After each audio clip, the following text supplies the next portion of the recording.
Earlier this afternoon, civil rights pioneer Sonnie Hereford III was laid to rest. In the midst of reflection and sorrow, his son, Sonnie Hereford IV, was able to reflect on his father's legacy. WHNT News 19's Chris Davis has the story. This iconic photograph of Dr. Hereford is synonymous with his successful integration of Huntsville schools. But his son, who also bears his name, says there's more to the story. That iconic picture was actually one of the days that we got turned away from school. We were actually, if you look, you're looking west down Governor's Drive, so we were walking east, which meant we were headed back home. Through difficulty and danger, they prevailed. Sonnie says his father held him to a high standard even at that young age. He wanted me to conduct myself, as a gentleman, even as a child. He wanted me to be slow to anger because it would have been real easy to get in a fight. Hereford may have been an icon to the masses, but he was a loving father to Sonnie. I think come this fall when the football games start up, that's when I'll really start to miss him. It's when I can't call him and talk about, that Notre Dame USC game. So as the Hereford family says goodbye to their patriarch, they're grateful for all the support. We're very proud that this many people in Huntsville wanted to come out to honor Dad. And amazed at our community's progress in just one lifetime. People used to spit at him, throw things at him, and call him names. In later years, they give him awards and name schools after him. What it says to me is just how far society has come. In Huntsville, Chris Davis, WHNT News 19. Almost 500 people attended that funeral service. As for that school being named for him, Sonnie Hereford Elementary, that will open this fall. Well, his work is not done. A running theme today at the funeral for Sonnie Hereford, the man who broke Huntsville's color barrier when he walked by federal marshals in 1963 with his young son in hand and integrated Huntsville City Schools. WAFF 48's Jake Barrett was with me today at Dr. Hereford's funeral. Jake, Dr. Hereford integrated Huntsville City Schools, Huntsville Hospital, and he did it peacefully and with enormous courage. Oh, Liz, I spoke to dozens of people at the service today. They all said Dr. Hereford was the kindest and gentlest man they'd met, but had an iron will when it came to fighting injustice. Now, nearly 500 people came to Progressive Union Baptist Church to pay their respects. They remembered Hereford as a doctor, a teacher, a neighbor, a father, and most of all, a leader.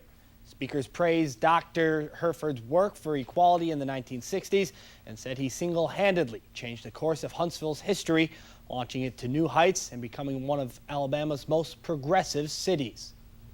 Most of the change occurring was at the local level. And if you look at hundreds of small towns and cities across the South, you have people that were like Dr. Hereford and those who joined him.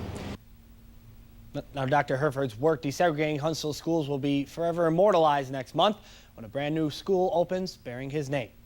He was a well-known figure in the civil rights movement here in Huntsville, and most famously for this black and white photo. And as a doctor, he brought thousands of babies into the world. Today, hundreds attended the funeral for civil rights activist Dr. Sonnie Hereford. WHNT News 19's Megan Brantley was along the procession route and has more from those paying their respects. One by one, cars lined up to honor a man who drove segregation to an end in Huntsville schools. Sonnie Hereford, he was the first black man to walk his child in an all-white school, and that's good about him. And those who remember him say Dr. Sonnie Hereford had a way with words. He was a very complex thinker. He was able to be deadly serious and lighthearted and humorous at the same time, and he got a lot of his points across that way. Jane Genefi and her friends waited by the curb in front of Sonnie Hereford Elementary School for the line of cars expected to pass by. Because to honor his family. He was a good man. He was a good doctor when he was able to do it. And he helped my mama for a long time, and my mama's 96 now. He will forever be remembered for not only his works, but by the school named in his honor, a living memorial. In Huntsville, I'm Megan Brantley, WHNT News 19. Now coming up tonight at 10, hear from one man who Dr. Hereford delivered, and it's a story that you don't want to miss. Hundreds gathered today to remember the life and work of Huntsville civil rights leader Dr. Sonnie Hereford. He was laid to rest this afternoon in Huntsville. WFF 48's Jake Barrett was at the service today and joins us now with more. Jake.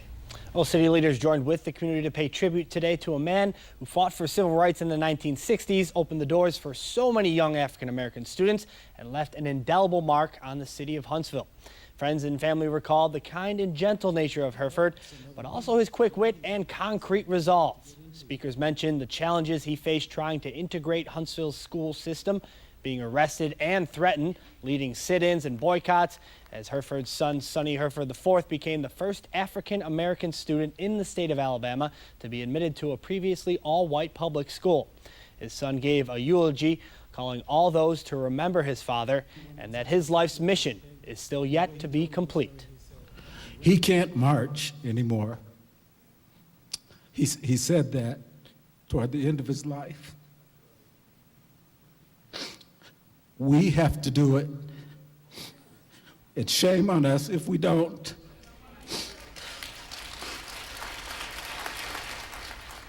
Hereford's funeral procession passed by a new elementary school that bears his name, set to open next month.